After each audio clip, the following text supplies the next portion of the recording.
Watchdog group Accuracy in Media releases an action alert calling on news outlets to use the term riot. This comes as riots continue in Democrat-run cities across the nation. Well, here to discuss this further is Accuracy in Media President Adam Guillette. Thank you for joining us. Hey, thank you so very much for having me. Absolutely. So before we get to the action alert, Accuracy in Media was founded back in 1969. Tell us more about the organization.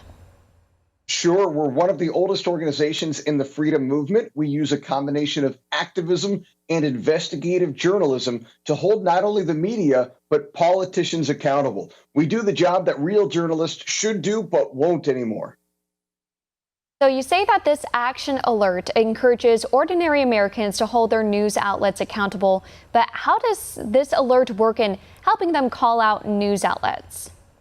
Sure. On our website, aim.org, we have an action alert right now where you can send one message that goes to over 50 editors, news editors, managing editors, from CNN to the New York Times to the Washington Post. And we want to find out from them, one, why won't you define cities being burned down as a riot? When even the local law enforcement calls it a riot, why won't you use the term riot? And then it's important to understand these news outlets have detailed styled guides where they go over every word and define when to use this word, when to use that word. What does their style guide say about the term riot? Are they ignoring their own style guide merely because they don't want to have bad publicity for a movement they support?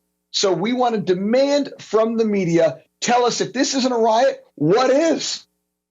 And to your point, when news outlets such as CNN uses the headline fiery but peaceful instead of riot, how does this shape rhetoric and the media's messaging to Americans watching? Well, I think what they think it does is downplays the terrible violence in cities like Portland. What it does in reality is creates tremendous distrust of the media, or I should say, increases the already existing distrust of the media. Because should I believe that reporter or my own lying eyes? I mean, it's become a parody. Fiery but peaceful protest. Unreal. And you released a video last month about how large media companies are pressuring Congress to change the rules of the Paycheck Protection Program. Tell us more about how this snowballed into a bailout.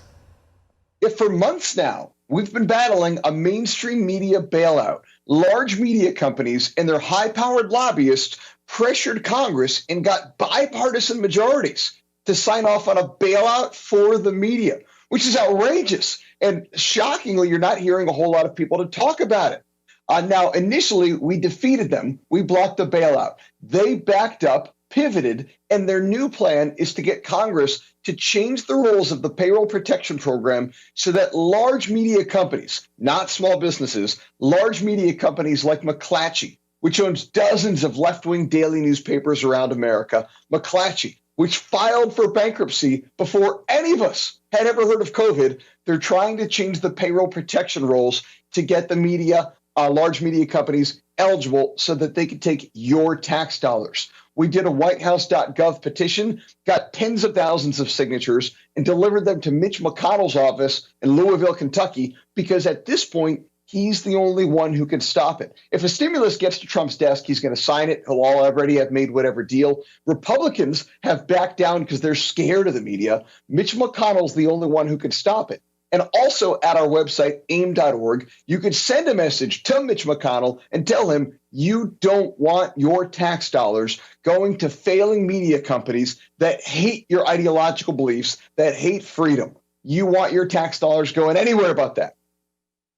And originally it was supposed to be for small newspapers, just kind of similar to the airline industry where they needed help. But now it's turned into, again, this snowballed into a bailout. Again, for our viewers watching at home, it's aim.org. You can see that on the bottom of your screen.